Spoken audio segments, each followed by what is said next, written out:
Are you looking to up your real estate investing game? Well, you're in the right place. Welcome to the Sub 2 Deals Show with your host, Sub 2 expert William Tingle. Hey Sub 2ers, my name is William Tingle of sub2deals.com, and I would like to welcome you to this episode of the Sub 2 Deals Show, where we talk about all things subject to. Occasionally we will cover other real estate investing topics, but it's always something to help you with your real estate investing business. Today's topic is goal setting. We're already a couple of weeks into 2020, and hopefully by now you already have your goals set for the year. But in case you don't, we're going to talk about a few things here today to help you get those goals set so you can plan to do the things you need to do to be successful this year. Effective goals motivate and inspire us. They increase our chances of success. They focus us and reduce frustration. An effective goal setting process helps us understand where we currently are, helps us choose where we want to go, and assess the best steps to take to reach our ultimate outcome goals. Now, there are three types of goals: outcome goals, process goals, and performance goals, and they all work together for the overall picture of how things will work to get us to our desired outcome. Each of the three types differs based on how much control we have over it. We have the most control over process goals and the least control over outcome goals. So let's talk just a little bit about outcome goals or results goals. Outcome goals are specific and spell out the results you hope to achieve in the end. This is where most people stop when creating their goals.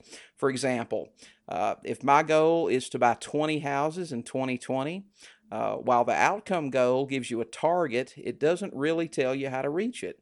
In business and competitive sports, outcome goals may be goals like winning a championship or buying a specific number of properties or making a certain number of sales. In these cases, outcome goals compare your performances with those of other competitors. Here's a good example. A high school student may set an outcome goal to become a doctor. That goal means that he or she would have to take exams, compete with other students over a few spots into medical school. While you can study hard, you don't grade your exams. So while you can prepare well for your interviews, you don't actually hire yourself. As such, with most outcome goals, you can take steps that influence the outcome in your favor, but the results are ultimately not under your control. Now, the next type of goal are called process goals, and they're behaviors. Process goals, also called procedural goals, are the behaviors or the strategies that will help us to perform well and increase our chances of achieving our desired outcome goals. It's the goal that sets the path to an outcome goal. For example, the process goal for buying 20 houses in 2020 may be generating 50 leads a month, or calling 10 sellers a day, or making 3 offers a day on listed properties. Process goals help you focus on changing behaviors and habits that are necessary to get the end result. If you don't like talking on the phone, you will have to modify that behavior to make those 10 seller calls, either by learning not to dislike that activity so much or by hiring someone to do it for you. The nice thing about process goals is that they are within our control completely. So let's go back to the example of an outcome goal of buying 20 houses in 2020. Some sample behavior goals would be: I will call sellers for 30 minutes a day, 5 days a week for a period of 1 month, making 10 calls a day. Or I will make offers to 100 MLS listed properties every month. Or I will do 30 door drops per month on pre-foreclosures. Notice that all goals, whether they are outcome, process, or performance goals, need to be SMART. That's specific, measurable, attainable, relevant, and time-bound. You need to have a specific time period in which to complete these things. Now, performance goals set the standards at which we will perform our process goals. This is focused on results. For example, in business, process goals are like core values that spell out how you will behave to achieve your results and your goals. Performance goals are actually the results you produce that affect the bottom line. For example, not simply generating leads, but actually converting leads into deeds. Meeting your performance goals on your process goals is the surest way to achieve your outcome goals. For example, the performance goals for buying 20 houses in 2020 based on the process goals may be to buy 20 houses by calling 30 minutes a day, mailing to 100 MLS sellers, or doing 30 door drops per month, as we stated above. Divide goals into short-term, mid-term, and long-term goals to achieve better results. Goals can be categorized according to time into short-term, mid-term, and long-term goals. I have found this to be the best way to do because you can have milestones along the way to actually measure your progress. This lets you fine-tune and make changes as you go to allow for things that work and things that don't work, making changes to get more results and stopping activities that waste time. For example, this year we quit using bandit signs and targeted divorce filings because statistically the efforts didn't produce the results that mailing to MLS or pre-foreclosure listings did. Long-term goals help motivate and focus us on the big picture. However, they can seem too big or too far removed. For this reason, it's best to break down a long-term goal into smaller, short-term, and mid-term goals and to celebrate when you meet those small milestones along the way. For example, a goal to buy 20 houses in 1 year can be broken down to 2 houses per month and 10 houses in 6 months. When you combine your outcome, process, and performance goals, you will achieve maximum success.